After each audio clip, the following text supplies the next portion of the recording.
Cleo Harrington had always found solace in the orderly world of museums.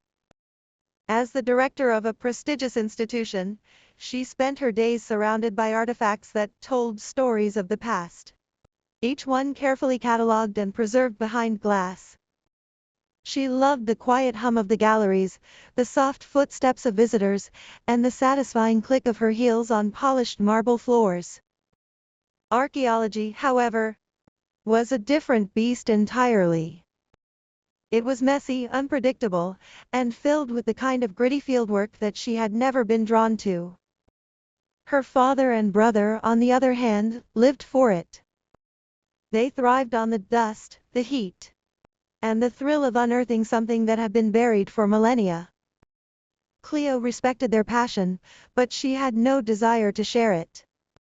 Her life was orderly, controlled, and exactly the way she wanted it.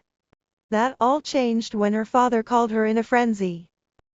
His voice crackled over the phone line, thick with excitement, and barely contained urgency. He didn't give her time to ask questions. He just demanded that she drop everything and fly to Egypt immediately. Something about a discovery. Something so monumental that he couldn't explain it over the phone. Cleo tried to protest, but her father was not the kind of man who took no for an answer, especially when he was this animated. Reluctantly, she packed a bag, booked a flight, and found herself stepping off a plane into the blistering heat of the Egyptian desert. The excavation site was remote, miles away from any semblance of civilization. The drive from the airport took hours, and by the time Cleo arrived, she was exhausted and irritable. The site itself was a hive of activity. Workers in khaki clothing swarmed over the ruins of a massive temple that was slowly being uncovered from the sand. Dust hung in the air, and the sun beat down mercilessly. Cleo spotted her father in the distance, his face flushed with excitement, but before she could reach him, he waved her off and gestured toward a man standing nearby. That man was Ramses. Ramses was tall, broad-shouldered, and undeniably handsome in a way that seemed almost dangerous. He wore sunglasses that obscured his eyes, and his expression was unreadable. There was an air of mystery about him that made Cleo's instincts prickle with both curiosity and wariness. He introduced himself with a lazy smile that didn't quite reach his lips, and Cleo immediately felt a flicker of irritation. She didn't appreciate being treated like a lost tourist, and she certainly didn't appreciate the way he seemed to be sizing her up. Their first encounter set the tone for everything that followed.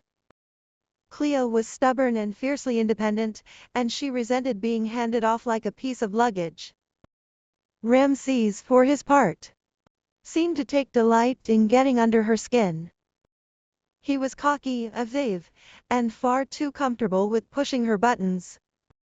Every conversation felt like a battle of wills, and yet, there was something about him that drew her in. She couldn't explain it, but whenever he was near, she felt a strange warmth radiating from the small birthmark on her shoulder, a mark that had never bothered her before.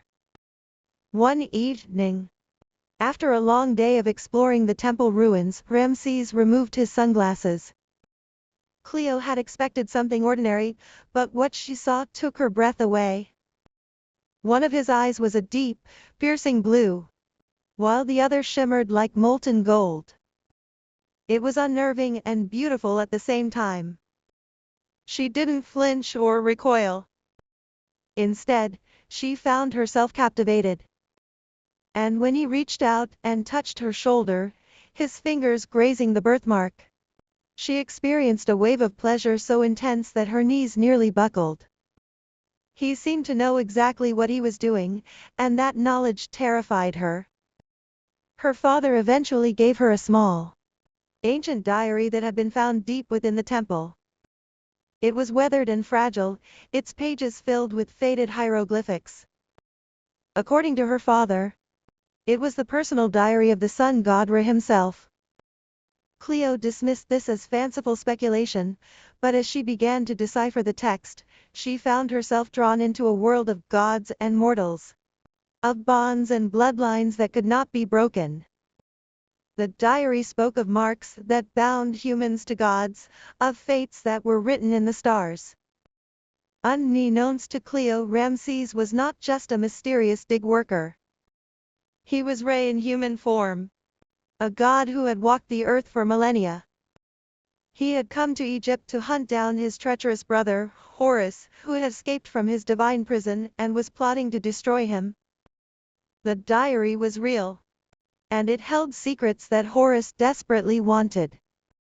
More than that, Horus sought Ra's heart, an object of immense power that could undo the sun god forever. When Horus appeared to Cleo at the museum, she was shaken to her core. He was charming in a way that felt dangerous, and he kissed her without warning, leaving her stunned and confused. He whispered an ancient phrase in her ear, "Let the unknown be seen." She didn't understand its meaning, but she knew that she had been pulled into a conflict far beyond her comprehension. Ramses was furious when he learned of the encounter. He knew his brother was manipulating Cleo, using her as a pawn to get to him. But Cleo was no longer just a bystander. The mark on her shoulder was the Eye of Ra, a symbol that marked her as belonging to the god. She was bound to him in a way that transcended mortal understanding. And despite Ramses's efforts to keep her at a distance, his feelings for her grew stronger with each passing day. As Cleo delved deeper into the diary, the truth became undeniable.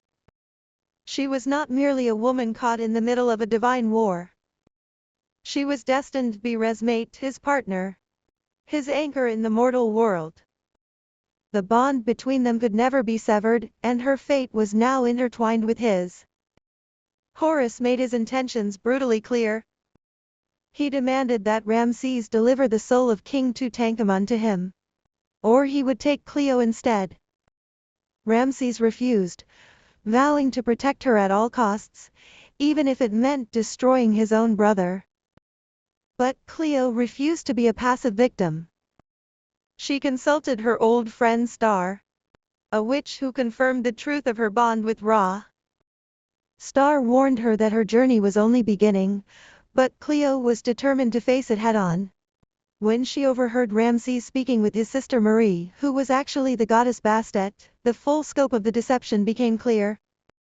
Ramses was the god she had been reading about, the one whose mark she bore, the one she was bound to for eternity. She confronted him, demanding the truth, and he admitted everything. He told her that the mark was not a curse but a gift, and that he loved her not because of destiny, but because of who she was.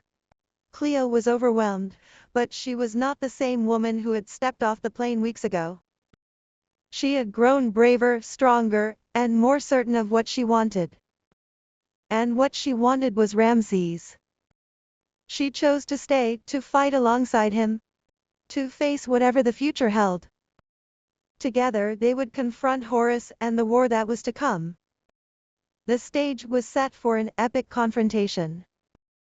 Ramses had found his heart in Cleo, and Horus would stop at nothing to destroy that bond. But Cleo was no longer a bystander. She was the key to everything, and she was ready to embrace her fate.